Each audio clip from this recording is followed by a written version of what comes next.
Hey, it's me, Riker. Today we're going to have a look at Lorsan, the Wind Whisperer from the Wilder faction.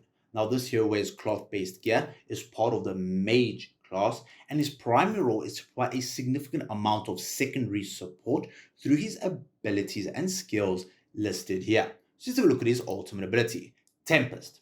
Lorsan summons a Tempest amongst a concentrated area of enemies that continually grows larger over time, dealing AoE damage multiple times to enemies within the area.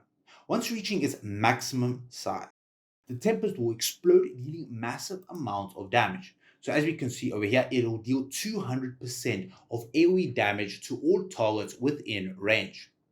The level 2 unlock, the final explosion causes nearby enemies to lose 50% of their energy. So this is extra control based effect. The level 3, the final explosion is increased from 200 all the way to 250% increase of his attack rating over here. So let's have a look at his next ability, Inner Sight.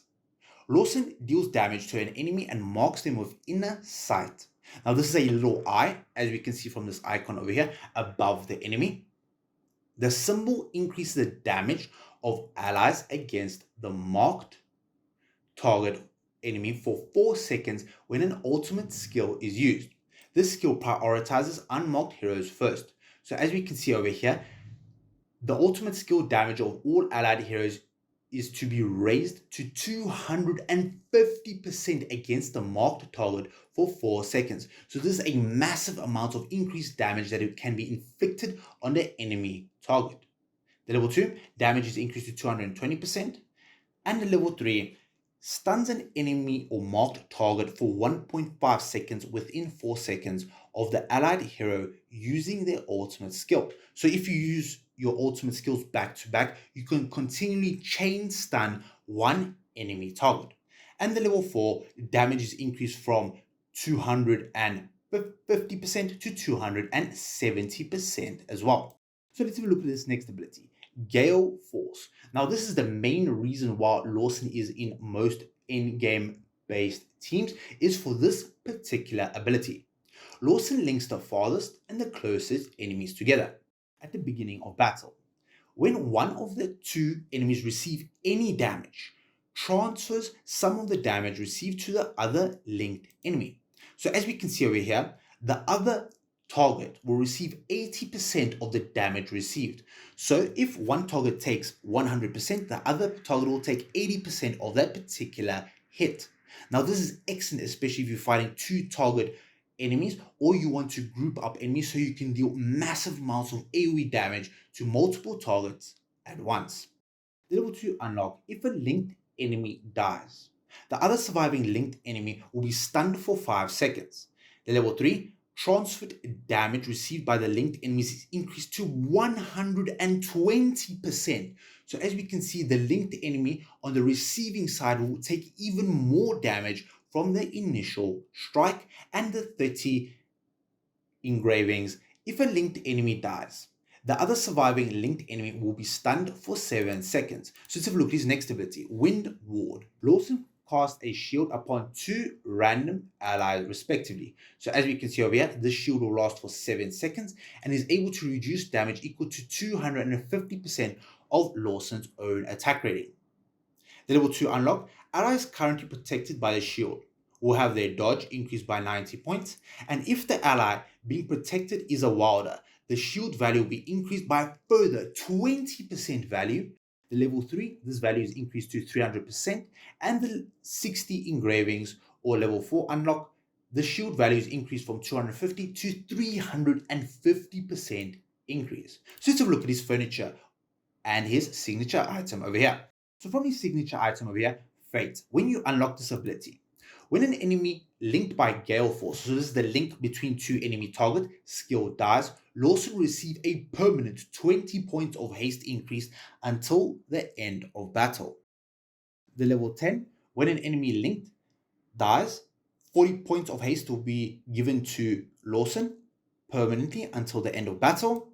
The level 20 unlock, when an enemy linked by the link dies, Lorsan will be immune to all damage for the next 5 seconds. And the 30 signature item unlock, When an enemy linked by Gale Force dies, Lorsan will receive a permanent 60 points of haste increase until the end of battle. So as we can see, it can start from 20 all the way to 60 points over here. So let's have a look at his furniture. Now when you unlock Wind Dance, the 3 out of 3, when the shield generated by the skill Wind Ward is broken, the effective ally shall continue to enjoy the increased dodge effects that are awarded when the shield exists, up until the skill's original time duration has ended.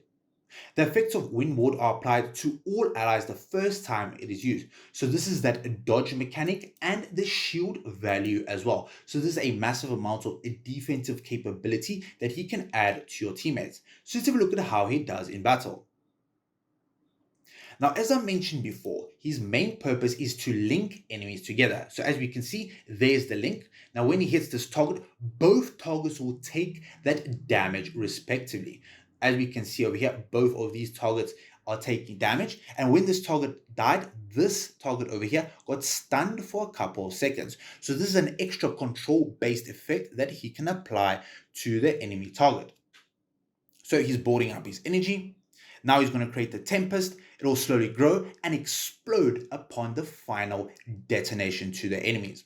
There we go. This is the shield that he provides to his allies. Now it's a decent shield and provides a bit of secondary stats such as dodge for his teammates as well. So let's have a look at how he does at a much higher level deficit. So as we can see over here, he did not do the most amount of damage. However, he did provide a significant amount of support, as we can see through the shields that he provides for his teammates. In addition, he also links enemy targets. Now, the reason why he's so important is he can link enemy targets that are extremely difficult to kill or have a lot of hit points as well. Now, this makes them extremely easy to deal with. So as we can see over here, he will link Orthros and Isabella over here, where they'll nearly immediately die because of the linking effect. Now, Yorin was able to teleport around and one-shot the enemy targets, and because if one target takes damage, the other target will take damage as well. If you have an AoE-based hero or a hero that can hit multiple targets at once, this allows that allied hero to deal a massive amount of damage to multiple enemies at once. So what is the minimum investment that I would recommend into Lorsan over here? Now, I would highly recommend getting as much haste on this character as possible. The reason for this is he needs to walk onto battle and link the enemies as quickly as possible. Now, this link will remain for the entire duration of battle, irrespective if Lorsan dies at the beginning or dies in the final seconds of battle. So the reason for this is the haste stat is extremely beneficial for him as well. Now, another thing that is extremely powerful for him is any secondary or primary stats that you can give him. So that means his 30 signature item, in addition also his 9 out of 9 furniture. This will be excellent to allow him to survive longer and to be able to link the necessary enemies together.